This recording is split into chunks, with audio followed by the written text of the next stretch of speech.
Hey guys, it's Millie, and today I'm going to be talking about latex allergies. In specific, today I got a comment on one of my latex allergy videos. I'll put the comment on the screen here so you can see it. But basically it just asked what materials have an association with latex, and then specifically asked about spandex. So I'm going to be talking about different materials that may have latex or that may not, or kind of the association that they have with latex. This video will just be answering the questions, what materials have an association with latex? I have my laptop here with a bunch of notes on it because I wanted to make sure to get the correct information out to you. So I'm going to be reading off my computer a little bit, so if you see me looking down and reading, that's why. I personally struggle with this a lot through summer. I had an allergic reaction to pretty much every single sports bra I own, to running shorts, to spandex undershorts, to shirts, to shorts, to pretty much every clothing item I own, and it was really scary. Like, I was like, am I never gonna be able to wear clothes again? Like, all I can wear is a t-shirt and, like, I don't know, jeans? Like, is that my whole life now? Because I love fashion. I felt like that was being taken away from me, and it's not like it's the end of the world if I can't wear what I want to wear, but it's like, for my allergy to take that away is frustrating. So I did a whole bunch of research, I figured it out, and now I want to, spread my information to hopefully help someone out there who's in the same position I was in. So I did redo my research, so this is double checked. All the resources that I used will be linked in the description box below, so different websites as well as my website. There's different latex-free clothing items linked in my website in the living latex-free section, like different bra options and sports bra options and things like that. So if you're looking for that, go check out my website. I'm constantly updating there. So like, while if your solution may not be on there right now, tomorrow I might add exactly what you need. Let me know if there's something specific that you need me to look into to add, but just keep checking and hopefully I find a solution or can help you out in some way. We're just gonna go ahead and answer that question. So what materials have an association with latex? So materials such as like spandex, nylon, cotton, their textile fibers alone do not contain any latex. They're completely latex free.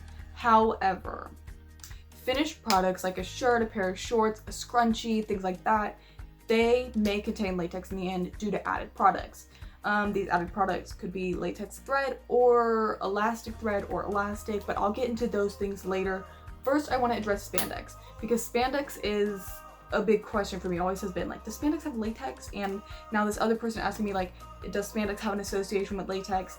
So we're gonna get into that real quick, and then we'll get into what things could be added that would cause latex to be associated with these materials. So how do you tell if a spandex garment has latex in it? In an article I read, it said that the more sheer a garment is, the less likely it will have latex. Latex threads make much heavier garments and cannot be woven in the very fine sheer configurations that characterize spandex garments. So if your spandex garment is sheer, latex free. If it's not sheer, doesn't necessarily mean it has latex, but there is a chance. Also keep in mind that the band on the spandex may have elastic on it. So the spandex itself, if it is sheer, you're fine, but then also make sure that there's not like an elastic band or anything like that that would cause latex to be added. So those are some things to look out for. Sheer, you're good, but if it has an elastic band, you're not.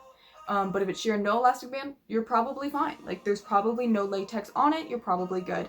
If it is a much heavier garment, it could have latex in it. So that's how you tell if spandex does not have latex, based on if it's sheer.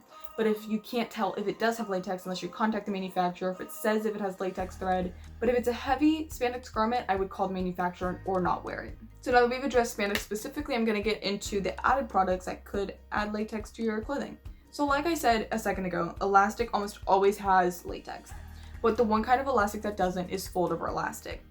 Fold over elastic almost never has latex. It could hypothetically have it in it, so I would really research the one you're getting. But there is one that I use. I put it on my wrist for a very long time, probably like 40 minutes. It was fine. And usually I can't even keep it on for 5 if it has latex in it, so I'm pretty sure that this one is latex free just because I didn't have a reaction, and fold over elastic is almost always latex free. So I'll link it down below. It is from an Etsy shop. I got it very quickly. It's definitely reliable. And it is cost friendly. That's the thing. There's other latex free elastics out there that are not fold over elastic. They're very, very expensive. I'm talking like $7 a yard. It's crazy. Here you can get like 25 yards for $7. That's a good price. So I recommend doing the fold over elastic and just having a little bit of a different elastic. Like I said, it's like kind of like a bra strap elastic, so not quite super stretchy, but still very, very stretchy. So definitely recommend that because it's much more cost friendly and does the same thing. So yeah. But besides this elastic, one way you can get around elastic that's already in your clothing that you're like, that's definitely not latex free, is by sewing a very thick piece of fabric over it. That is what I do. So I'm gonna show you an example of that real quick and talk about that for a second, just to kind of show you what I do in my everyday life to prevent the latex from touching me. I'm very into like fashion. I like wearing what I want to wear. So whenever I started my live reactions, I felt like that was being taken away from me, like I said. But then I figured out if I cover up the elastic, I'm fine. So I just took some very, very thick fabric, and like these shorts are elastic here. A little piece of it's falling off. I need to redo it. I've washed these like a bunch of times and I'm not the best sewer, so that's why it's coming apart. But this is what the elastic looks like, and then this is what I did over it. So that's where it's falling off a little bit, but here, like, nothing shows. But it also lost its stretchiness because it lost the stretchiness that it had before. I had to take into account, I need my fabric to be the exact length I want for how it's gonna fit on my waist. That's something that I do in shirts and shorts and everything to be able to wear what I want to wear still. So if you want to see a tutorial on how I do that, let me know. I'm not the best sewer, but I can show you what I do if you want. So let me know if that's something you want and I can look into it. Latex thread is also something to look out for. I don't know how to get around that at all. If you do, let me know in the comments below. If I figure out how, I'll put a little update in the description. There might be a video link next to it if I made a video for my channel, or it just might be like, update, this is how you get around it. Not sure, but this is not something I know anything about. I googled it, I did some research, couldn't find information. So like I said with the spandex before, if it's just heavy woven, it probably has latex thread. I would just avoid it. Besides that, I have no information on latex thread at all. Sheer tops, I'll put a picture of one right here.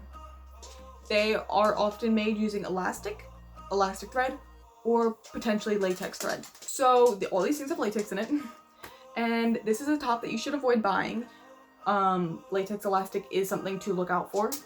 It will be like thread kind of, that's like pulley elastic thread, my bad. I'll put a picture of what it looks like right here. Look out for that. That's all I can say. I don't know what kind of clothing it's gonna be in besides the sheer top. But definitely look out for that. Don't buy that. There is probably no latex free version of that. Look out for that, don't use it, and stay away from sheer tops online. If you're gonna make one, cool. Look up how to make one with elastic, and instead of using elastic, get the latex free elastic like I have linked in the description. That's the only advice I have. If you have any advice for me or for anyone else who has latex allergy, let me know in the comments below. I always love hearing your feedback on my latex allergy series, Living Latex Free. I'll have the playlist as well as my website linked down below if you want to check out more of my latex allergy content. Ask me any questions you have in the comments below, comment anything you want, and I will see you guys in the next one. Bye!